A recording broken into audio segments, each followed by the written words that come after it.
Today on Dance Imparts, we have Alicia Scaife. Alicia Scaife, you're a founder of Invitava Dance Collective. You'll be graduating in September 2019 this year. You have also got funded for your whole dance collective, yeah? I've heard that you have performed in different dance festivals and also been on BBC Spotlight. Yeah, so we've performed at Spring Forward in Taunton. We've performed at Plymouth Fringe Festival, and that's where we were filmed for BBC Spotlight. Oh, okay. So Alicia Scaife, how are you feeling today? No. Yeah. Okay. Okay, from the beginning, would you like to tell us where were you born and how you got into dancing? I was born in Dorchester in Dorset in England, which is in the middle of nowhere. And I did like a few dance classes in Dorchester. It wasn't anything amazing, it was just normal ballet. But everything was very strict, and it was either you have to work to be a professional or you don't. Like, there was no in between. It wasn't really for fun. So I left for a little bit, and then I got back into dance in year 6, again in Dorchester, but we did street dance this time, and they were so strict. You couldn't have any fun, which is strange because street dance is all about getting up and moving, and this was mainly standing still as you watch the teacher explain very strictly, which is strange for being 12 years old in a middle school. And then I stopped for a few years until GCSE, and I decided to take up contemporary dance, and I haven't stopped since.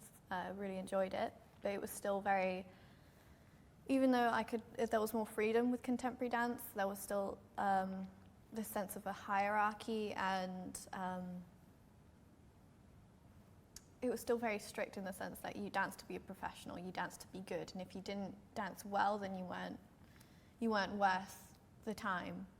So there was, I think everyone finds this in GCSE dance, but there was like different levels. So there was the people who were really, really good and got all of the teachers' attention, and there was some that they were okay, so like they got a little bit of attention and help, and then there was the people like me who had never done it before, so they were just kind of like left to the side, ignored, like pretend that you're not there.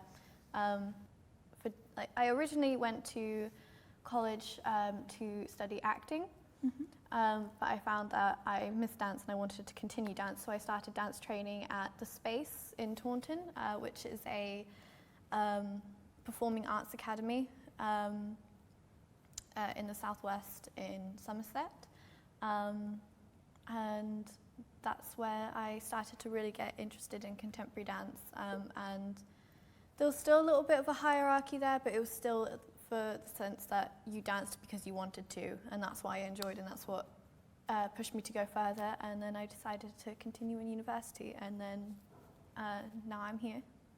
That's it. Okay, before applying for funding for your dance collective, how did you get inspired that you want to start your own dance collective?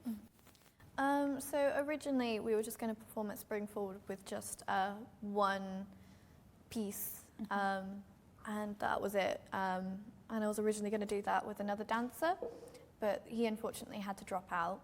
And so I became in contact with a fellow dancer, and we were quite close, and I knew that we worked well together, so I said, we've got a few weeks, let's create a performance. And it kind of like went on from there, and we had another one of my friends came in. She said that she'd help us with putting it together, making sense of everything, ask the right questions to make sure that we're on the right track. And we kind of went off from there, and now we are 4-member company at the moment, or a collective, and we hope to be expanding soon within the next 2 months. So you said that your friend came to help you, and I'm assuming they're also dancers, and did you meet them in the university or like? So we knew each other from being in the same dance course. They were both a year younger than me, so they were in a different year group. But we also we would take workshops outside of university together, and that's how we got to know each other. So we got to know each other in the workshops, and then that kind of our friendship grew from there. And because we went to university together, we could see how each other was progressing, so we would give each other feedback on how to progress and everything. And now here we are. Okay, so what advice would you like to give to people who are just starting their own company? Would you say, like, if they're in the same institution as other dancers, they should like look around and see which can be future? So when you're at university, when you're training with these people, you're learning from them at the same time. So learn everything that you can from these dancers, because you're going to be with each other for a number of years. So make the most of it. And also, you're going to come across each other in the dance world. Everyone auditions for pretty much the same job, so you're going to run into each other. So you've got to make sure that you're on good terms. And do as much networking as possible while you're at university, because as you're in this space to learn and to grow, you can also make connections and networks through that and start taking opportunities within university to start building these connections and building your portfolio. And when you get out of university, it will be easier to find a job or to set something up. What's your future plans as a dance collective? Are you going to travel internationally, nationally, perform? So at the moment, what we're planning to do is that we're planning to have workshops for 3 different age ranges, so 5 to 15, student, post-student, and professional, and 30 and upwards. And we want to promote communities.